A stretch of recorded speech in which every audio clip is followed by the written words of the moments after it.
Welcome to Listen Up, the podcast where we dive into the world of English listening practice. I'm your host, Karen, and we explore new topics every day to help you sharpen your English skills. Whether you're looking to polish your fluency or intermediate and want to learn new vocabulary, this podcast is your gateway to understanding and speaking English with confidence. We cover a wide range of subjects to keep you engaged and entertained while learning. My episodes are designed to provide practical knowledge that you can apply in real-life conversations. And I also offer personalized lessons tailored to your unique learning style and goals. Don't miss out on the opportunity to transform your English listening skills. Visit onepawinthesand.com/ESL to sign up for personalized lessons. Let's jump right in.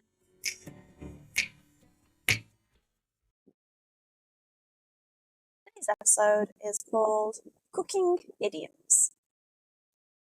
As you might know, idioms are one of my favorite parts of the English language.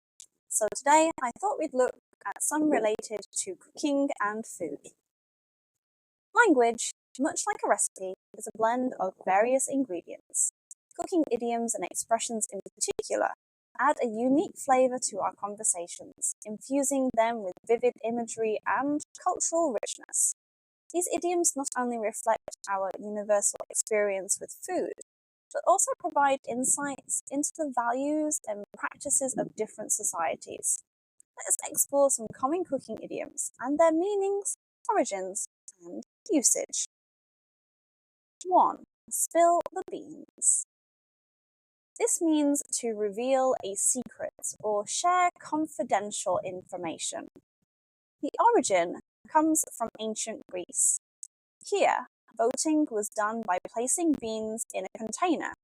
If someone accidentally knocked over the container, the secret votes were exposed, hence spilling the beans. For example, I didn't mean to spill the beans. I didn't know he didn't know. Number 2, piece of cake. This means something that is very easy or simple. The origin likely comes from the idea that cutting a cake is an effortless task. Who doesn't love an easy slice of cake? For example, that exam was a piece of cake. Number 3, bring home the bacon. Bringing home the bacon means to earn money for your family. The phrase's origin is debated, but one theory suggests it comes from a 12th century tradition in the English town of Dunmow, where couples who could prove their marital devotion received a side of bacon, providing for their family. For example, he's been working extra hours to bring home the bacon.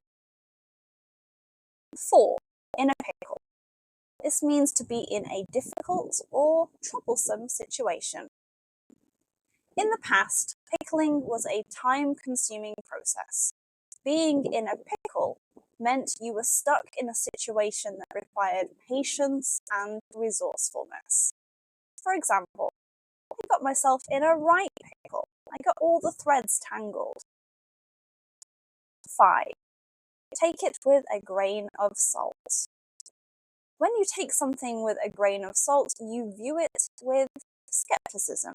The phrase is believed to come from Pliny the Elder's Natural History, where he mentioned an antidote to poison that included a grain of salt, implying that a little skepticism can protect you from being poisoned by falsehoods. For example, I heard the news, but I'll take it with a grain of salt until it's confirmed. 6. Cool as a cucumber. This means being calm and composed, especially under pressure. Cucumbers have high water content, which keeps them cool even in hot weathers. Thus, being cool as a cucumber implies maintaining composure.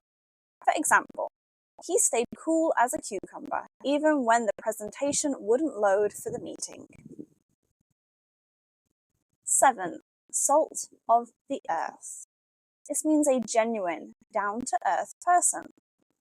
Salt was historically valuable and essential for preserving food. Calling someone the salt of the earth means they are indispensable and reliable. For example, they were such good people, they really were the salt of the earth.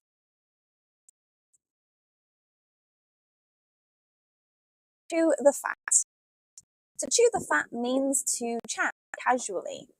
This idiom may stem from the days when sailors would chew on salt-hardened fat during long voyages, using it as a time to talk and share stories.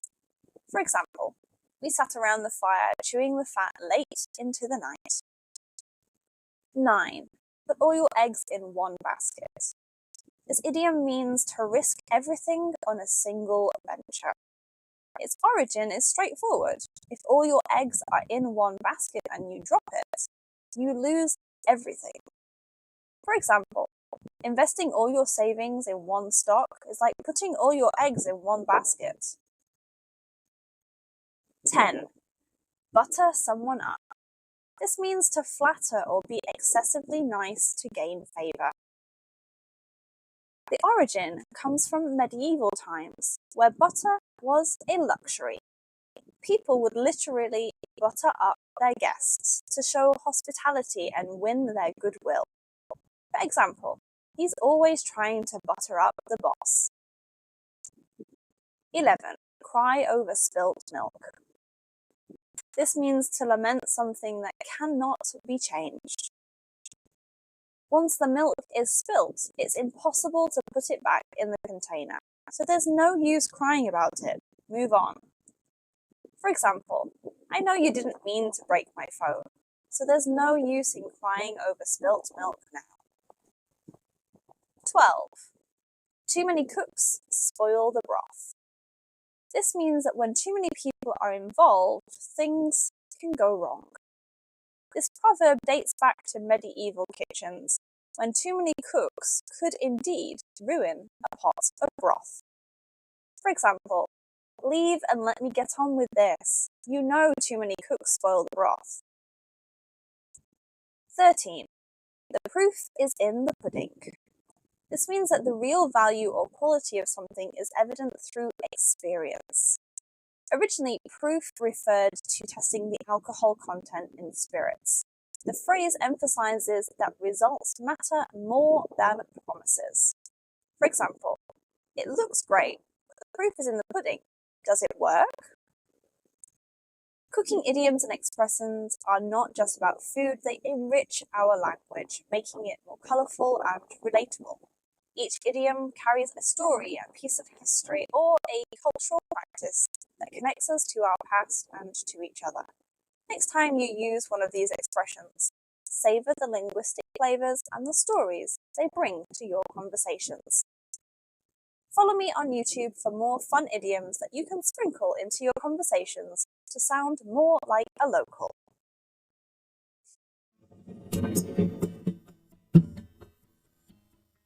And that wraps up today's enriching journey with Listen Up English Listening Practice. It's been a pleasure guiding you through the nuances of English, and I hope you found our time together both educational and enjoyable. Remember, every episode is a step forward in your English mastery, so keep practicing and stay curious. Share with your friends and leave a comment. Be part of our growing family by connecting with fellow learners on our social platforms. Join me on my website to interact with other learners and let me know what other topics you would like to hear about. And if you're looking for a more personalized touch, head over to onepawinthesand.com/ESL to sign up for bespoke lessons with me, Karen. Thank you for choosing to learn with me. Until our next session, keep your ears open and your mind active. Farewell and happy English learning.